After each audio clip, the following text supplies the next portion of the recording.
শুনে নাও ইতিহাস কি আমার সাথে। ওয়েলকাম টু মাই চ্যানেল সৃষ্টি। অ্যান্ড যেরকম কথা ছিল যে আজকে তোমাদের সাথে আমি শেয়ার করব ইতিহাসের কিছু কথা। তো তার আগে আমি বলে দিই, ইতিহাস হয় তিন রকমের: প্রাক ঐতিহাসিক এবং ঐতিহাসিক।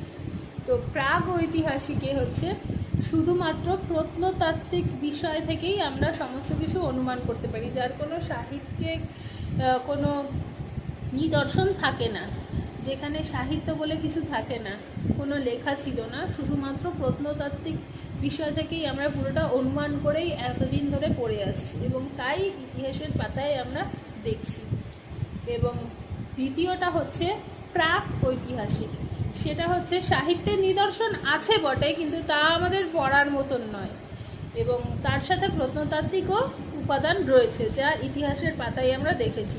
সাহিত্যিক যে উপাদানগুলো রয়েছে সেগুলো আমরা ছবি করে দেখতে পারি, কিন্তু সেগুলো আমাদের পড়ার মতন ক্ষমতা এখনো পর্যন্ত আসেনি। জানি না, হয়তো ভবিষ্যতে হতেও বা পারে। এবং সবশেষে আসছি ঐতিহাসিক। ঐতিহাসিক হচ্ছে যার সাহিত্যিক নিদর্শনও রয়েছে, যা আমরা পড়তেও পারি, এবং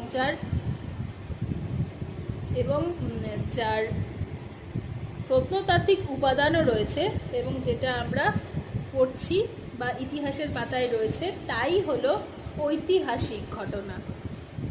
এই তিনটে মিলিয়েই তৈরি হয়েছে ইতিহাস। এবং ইতিহাস এমন একটা জিনিস যা তুমি করছো, সামান্য কিছু উপাদান দিয়ে ইতিহাস তৈরি হয় না। অত্যন্ত জনপ্রিয় কোনো ঘটনা যদি হয়ে থাকে তবেই তা থেকে ইতিহাসের সৃষ্টি হয় এবং তা উত্তরাধিকার হিসেবে বজায় থাকে এবং তা পরের জেনারেশনও পড়বে। কিন্তু সামান্য কোনো ঘটনা ইতিহাস কখনো তৈরি হয় না, এটা আমাদের জেনে রাখা দরকার।